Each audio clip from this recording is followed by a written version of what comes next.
안녕하세요. 저는 여러분과 함께 하나님의 형상 여성 우리의 5가에서 7가를 맡은 송진순입니다. 여러분은 지난 시간까지 구약 성서에 나타난 여성들을 살펴보셨습니다. 이번부터는 저와 함께 3과에 걸쳐서 신약 성서에 나타난 여성들의 모습을 새롭게 읽어보도록 하겠습니다. 지금 이 시간에는 5번째 이야기로 예수와 함께한 여성들에 관해서 이야기해 보도록 하겠습니다. 여러분들은 신약 성서의 첫 장을 열면 복음서라고 하는 책을 만나게 됩니다. 쉬운 질문 하나 드릴게요. 여러분, 복음이란 무엇일까요? 잘 알고 계시는 것처럼 복음은 기쁜 소식이라고 하는 단어입니다. 원래 이 단어는 로마 제국에서는 유앙겔리온이라고 하는 헬라어에서 나온 단어입니다. 유앙겔리온은 로마 제국의 승전보라든가 새로운 황제가 등극했을 때 사용했던 용어입니다. 초대 기독교인들은 이 유앙겔리온을 예수 그리스도의 탄생이나 업적, 그의 죽음과 부활을 이야기하면서 하나님 나라에 관한 이야기를 할 때 유앙겔리온, 즉 기쁜 소식을 이야기했습니다.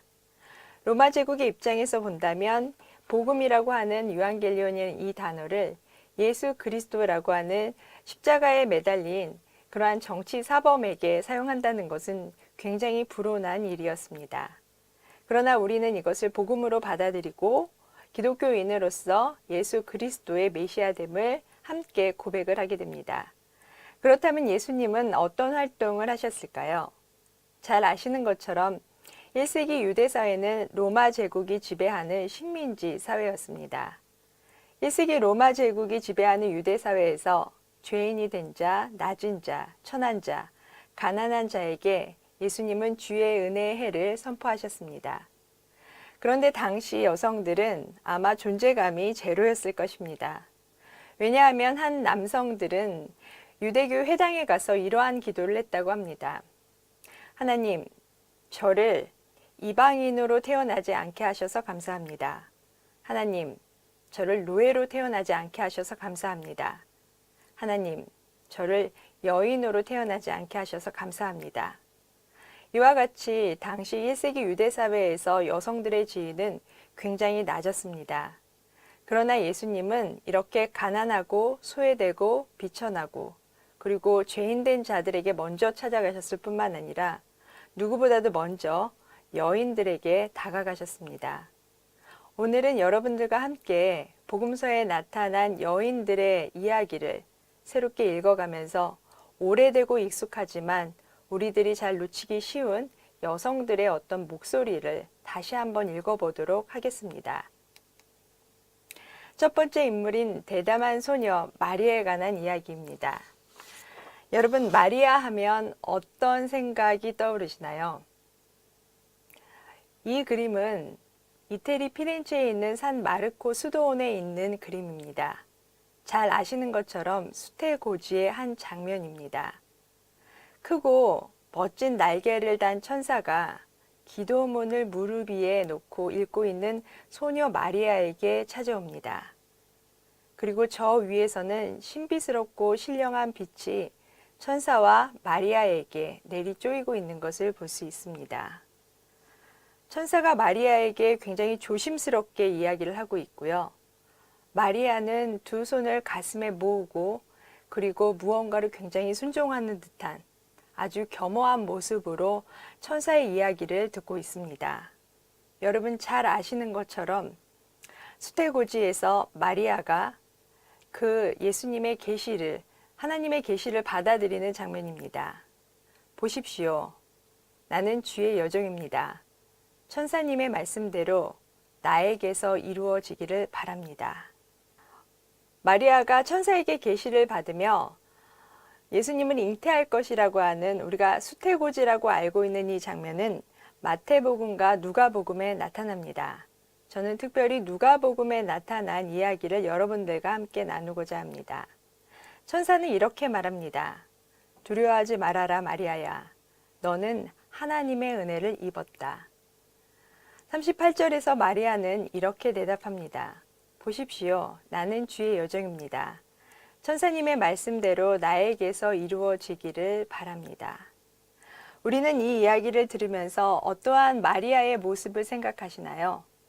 하나님의 계시에 순종하는 마리아, 헌신적인 어머니 마리아, 그리고 정말 믿음으로 인내하고 고통을 감내한 마리아를 생각하기 마련입니다.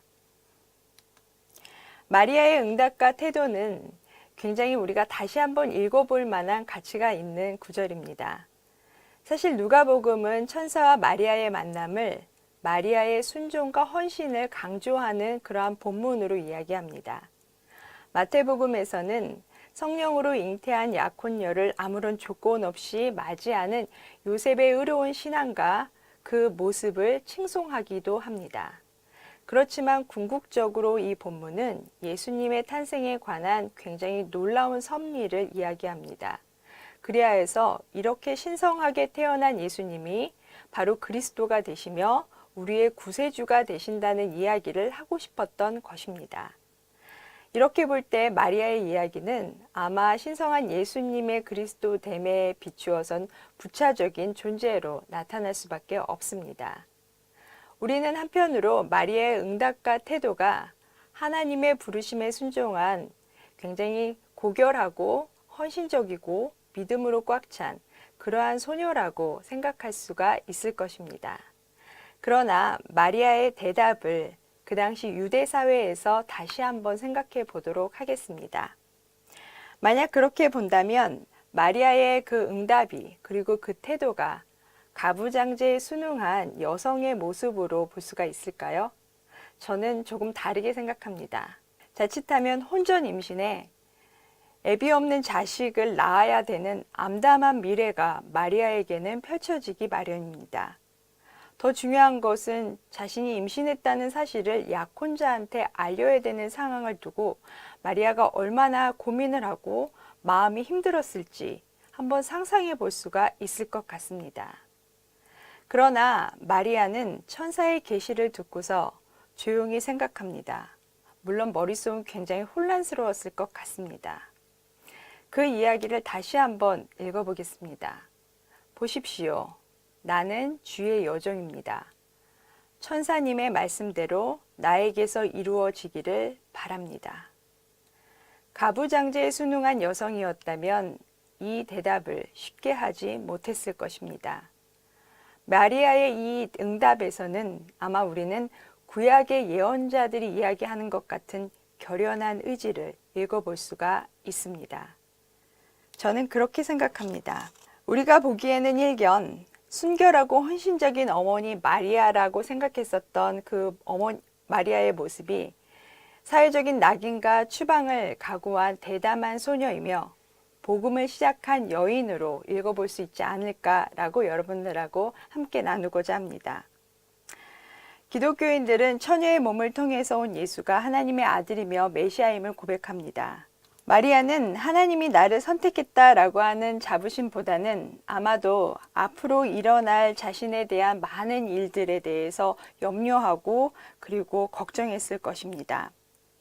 그리고 마리아의 행동을 보면 이 모든 것들을 더 잘 설명해 줄 수가 있습니다. 목자들이 찾아왔을 때 예수님에 관해서 예고를 했던 모습이라든가 아니면 12살이 되어서 예수님이 성전에서 선생들과 많은 토론을 할 때 그 모습을 그냥 넘기지 않았습니다. 마리아는 그 모든 일들과 그 모든 말씀을 마음에 새겼다라고 이야기합니다. 또한 예수님께서 처음으로 이적을 행한 가나안의 혼인잔치에서 마리아는 자신의 아들의 능력을 알아보았습니다. 그리고 포도주가 떨어지자 하인들한테 시켜서 예수님이 첫 번째 표적을 행할 수 있도록 그 자리를 마련한 장본인이 바로 마리아였습니다. 뿐만 아니라 자신의 아들이 십자가에서 고통당하면서 피 흘려 죽기까지 옆에서 지켜서서 아들의 죽음을 거뒀던 이가 바로 마리아였습니다. 이렇게 생각한다면 우리는 마리아가 자신의 결연한 의지 속에서 하나님의 말씀을 받아들이고 복음을 담지한 첫 번째 증언자라고 우리는 생각해 볼 수가 있을 것입니다. 단순히 마리아에게 순결하고 헌신하는 순종적인 여인이 아니라 우리는 결연한 의지를 가지고 하나님의 말씀을, 예수님의 삶을, 그 모든 것들을 담대하게 따르며 나아갔었던 복음의 담지자이자 복음의 시작을 열었던 인물로 우리는 생각해 볼 수가 있을 것입니다. 다음으로 우리는 복음서에 나타난 많은 여성 제자들에 대해서 생각해 볼 수가 있을 것입니다. 그 여성 제자들 중에 저는 첫 번째로 복음의 마중물이 된 베드로의 장모에 관한 이야기를 해보도록 하겠습니다. 여러분, 예수님께서 마가복음에서 첫 번째 치유를 벌였었던 것이 바로 베드로의 장모였습니다. 예수님이 회당에서 사람들을 가르치시고 귀신을 내쫓은 다음에 베드로의 집으로 제자들과 함께 들어가셨습니다. 이때 베드로의 장모가 열병으로 앓아서 누워 있을 때 예수님은 베드로의 장모의 손을 잡고 일으키면서 그를 치유해 주셨습니다. 그것이 첫 번째 치유입니다. 그러나 이 이야기는 많은 다른 기적적인 사건들 속에서 묻혀 있었습니다. 그러나 본문을 자세히 읽어본다면 베드로의 장모는 자신이 병을 낳자마자 일어나서 시중을 들었다라고 하는 이야기가 나옵니다. 베드로의 장모가 예수님과 제자들한테 했었던 첫 번째 이러한 시중의 행위는 사실은 시중 들다라고 표현이 되지만 디아코네오라고 하는 이 헬라어는 섬기다라고 하는 뜻을 가지고 있습니다. 이 섬기다라고 하는 동사는 복음서에서 3번에 걸쳐서 나타납니다. 첫 번째는 마귀의 시험을 받아서 고통 가운데 힘들었었던 그런 예수님을 천사가 섬길 때도 디아코네오라고 하는 단어를 사용합니다. 또한 예수님이 인자의 섬김을 이야기하실 때도 디아코네오라는 단어를 사용합니다. 그리고 여성들이 예수님을 따르거나 그리고 섬길 때도 이 단어를 사용하게 됩니다. 오히려 예수님 가까이에서 남성 제자들에게는 이 단어가 사용이 된 적이 없습니다. 참 재미있는 일이기도 합니다. 그리고 베드로의 장모가 이 시중을 들고 섬기는 일을 마친 다음에 그날 저녁에 베드로의 집에 많은 병자들과 귀신 들린 자들이 들어옵니다. 그리고 그 자리에서 많은 치유가 행해집니다. 이렇게 본다면 베드로의 장모가 벌였던 예수님을 섬기는 행위는 또 다른 치유와 또 다른 기적이 일어날 수 있었던 복음의 마중물이 되지 않았을까 생각이 듭니다. 이후에 저는 사마리아 여인과 여성 제자들에 관한 이야기도 잠시 언급해 보도록 하겠습니다. 복음의 선포자로서 사마리아 여인과 진정한 복음의 증언자로서 여성 제자들에 관한 이야기도 함께 살펴보도록 하겠습니다. 사마리아 여인에 관한 이야기는 잘 알고 계시는 줄 압니다. 이 본문은 유일하게 요한복음서에서만 나타납니다. 여러분, 이 사진에서 보시는 것처럼 수가성에서 제6시에 여인이 물을 길러 나옵니다. 그리고 예수님을 만나게 됩니다. 그런데 이 이야기를 하기 전에 우리는 사마리아라고 하는 곳의 슬픈 운명에 관한 이야기를 한번 언급해야 될 것입니다. 사마리아 지역은 북이스라엘에 속한 지역이었습니다.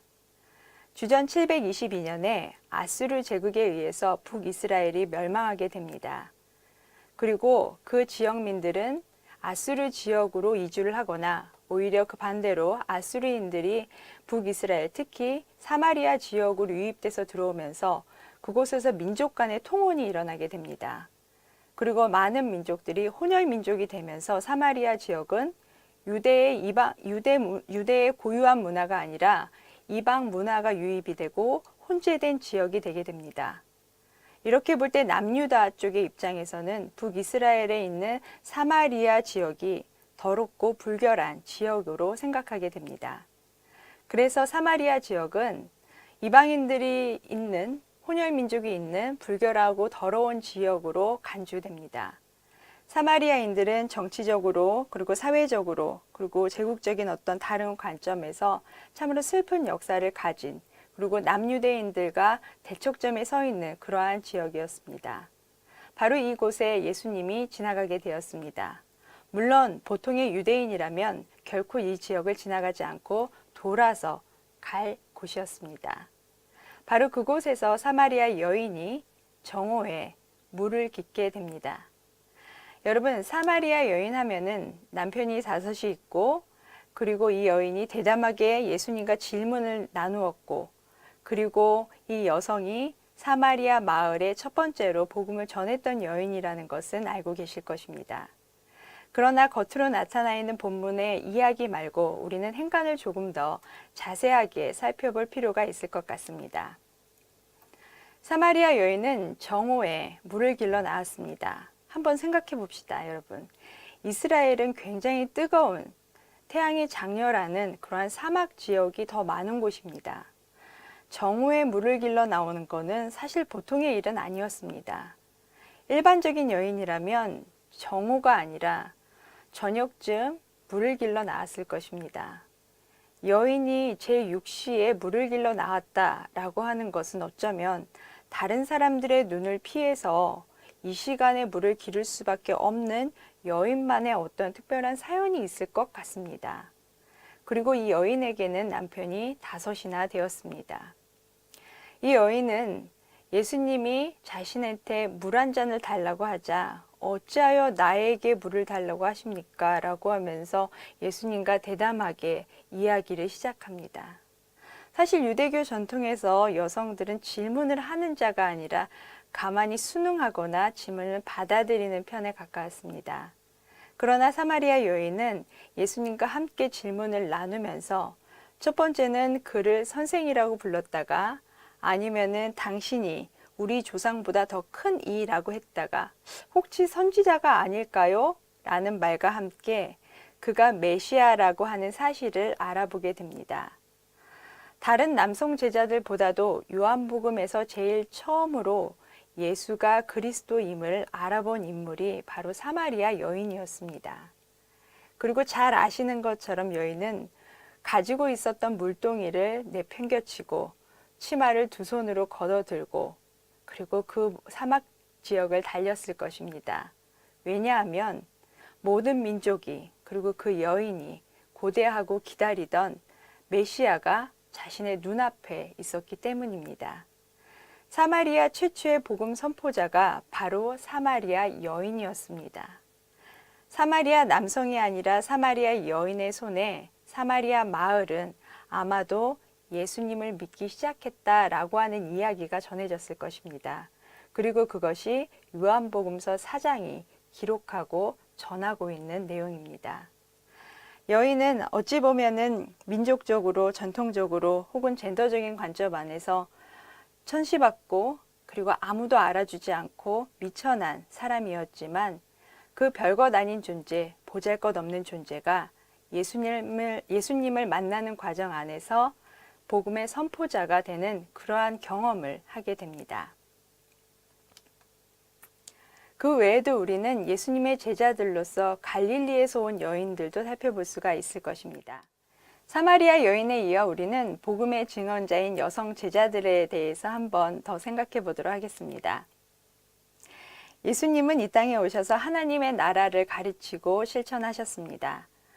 비유로서 하나님의 나라를 말씀하시고 치유의 기적과 공동의 가치, 밥 먹는 식탁의 자리에서 하나님의 나라를 구현하셨습니다. 그 자리에는 사회적인 경계, 경제적인 어떤 한계, 모든 것들을 뛰어넘어서 가난하고 미천하고 그리고 죄인된 자들이 함께 모여서 하나님의 나라를 구현해 갔습니다.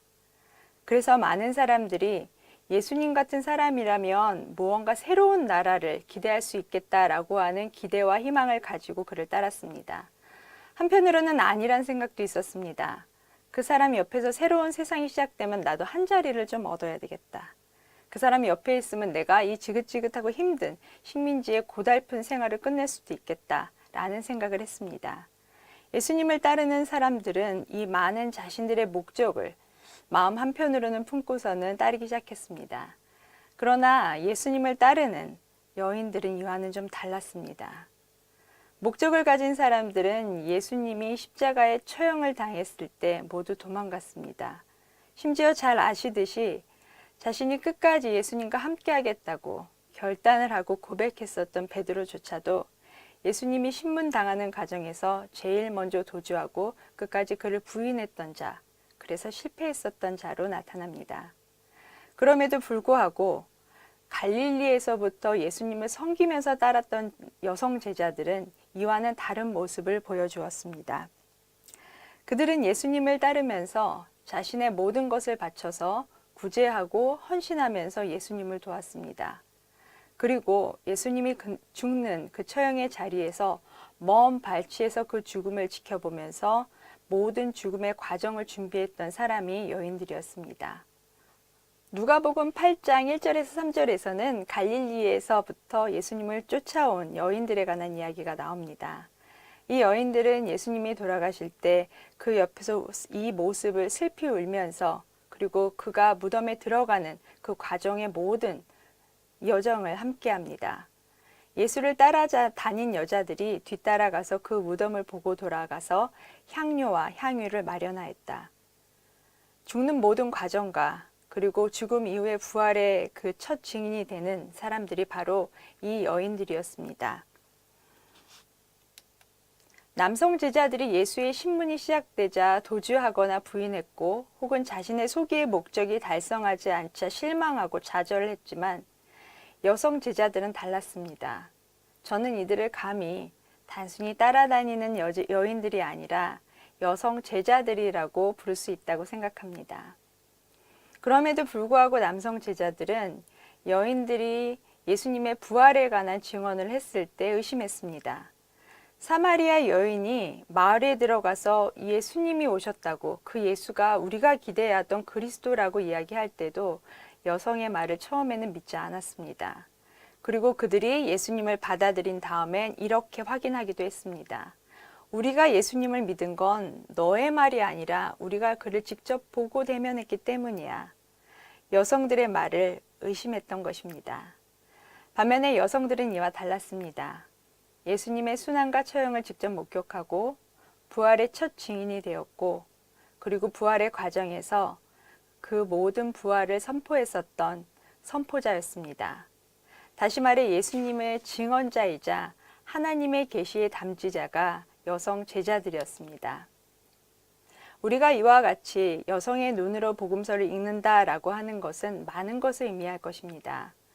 예수님을 따르고 고백하는 여성들을 우리는 교회에서 말하는 그러한 대중적인 전통적인 이해에서 보기보다는 본문을 한자 한자 꼼꼼히 읽어가면서 행간에서 이루어지고 있는 많은 여성들의 목소리에 귀를 기울여야 될 것입니다. 우리는 이럴 때 여성들을 새롭게 발견할 수 있습니다.